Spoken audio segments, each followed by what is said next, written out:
doing a quick video review today of the Google Nexus 5 Android phone. Love it. Just going to try to give you a quick overview of why I love it. First of all, we'll just look at the form factor. It's a pretty big phone. This isn't for someone looking for a svelte kind of a small phone, but it's got a just under 5-inch screen, nicely constructed, sturdy, very thin. The front, you can see, is mostly just taken up by the screen real estate. Not a whole lot of a bezel going on. And on the back, it's got a soft, on the sides and the back, a soft rubberized grip, which is very good for holding on and keeping it from slipping. Minimal buttons going on here. You've got a volume rocker on one side, up and down, and then a power button, a slot for your SIM card, and that's pretty much about it. A couple of other ports, headphone jack, a reset button there, and then a speaker grill at the bottom, and your charging port for your USB cable. Overall, a pretty nice design, nothing flashy, but pretty cool. You got a slightly raised camera lens spot there. Some people have complained about it. I don't think it's really a big deal. Just an ever so slightly raised lens place there. As far as the phone itself, one of the nice features is the screen. It's a really bright and high-res screen. I will say that compared with other phones I've had, the way I would describe it is the contrast isn't quite as high, so it doesn't look quite as bright and vivid. It has kind of a mellower appearance that maybe some people wouldn't like. I think it's a little bit more of a kind of a natural look to the screen. On maximum brightness, though, it does show up well in sunlight, and is certainly a very crisp and clear image, has a really high resolution screen. The phone itself, probably the high point of it, it is blazing fast and super responsive. It has a really good processor. There's no lag, no hiccups. One thing that has kind of been a problem with some of the Android phones, but this thing just boogies. When you open programs, it opens right up. When you close them, it closes right up, no matter what you're doing. So super great hardware and super responsive. One of the things I love about Android is how customizable everything is, and on this one, on your lock screen, you can put widgets on there. I've got a weather widget with a clock, and I can just go on there and drag it down, look at the forecast. You can add new widgets very easily. Everything is super customizable, which I really love. When you go to the home screen, on KitKat, which is the operating system here, you can put as many basically kind of desktop screens as you want. From any of those, you can just do a long press and look at them to see what you've got. And you can put whatever the heck you want to. I love the customization. I have my first screen, my home screen, is kind of my frequent contacts with a calendar widget.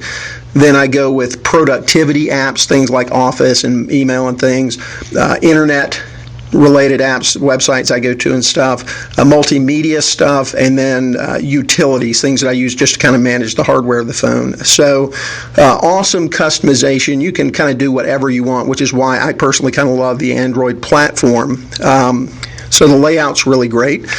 You can do a one-finger pull down to get notifications of email, voicemail, and that kind of thing. If you do 2 fingers, you can pull down your settings, quick settings, Wi-Fi, Bluetooth, brightness, those different kinds of things. So pretty cool there. You can also just do 1 finger and toggle between the 2 up here.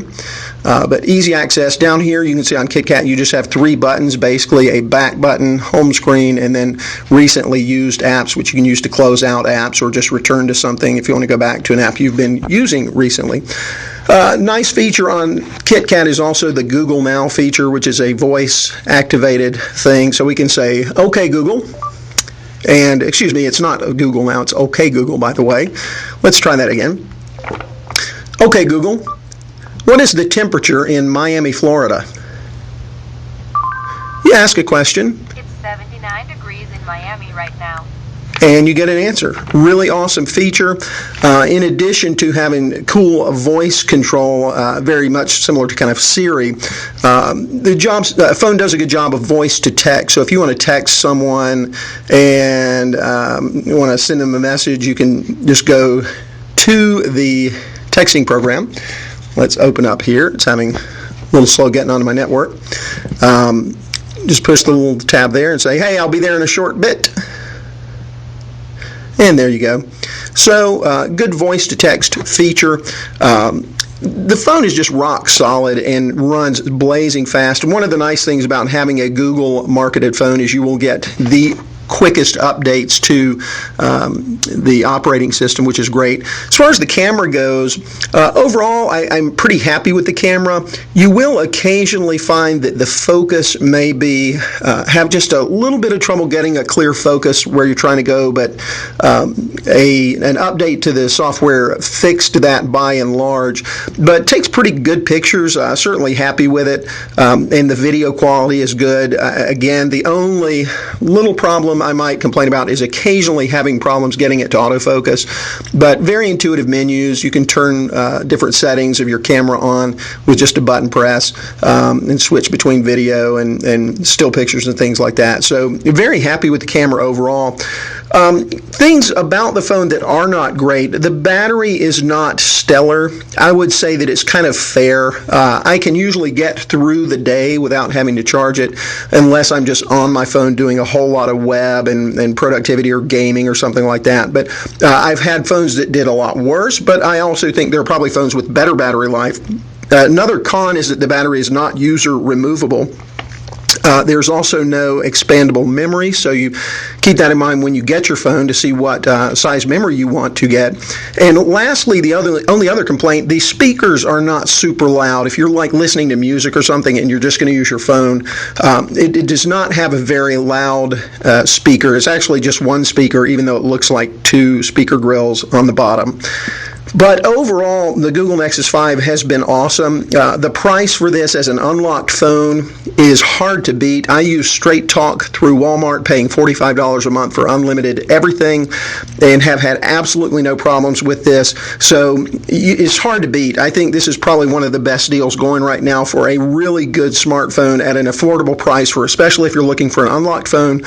Great build, great hardware. The processor is blazing fast. I love it. And overall, you get a really good Google experience, just kind of the pure Google. So if you're looking for a smartphone, this would be on my short list. Hope this has helped, and thanks so much.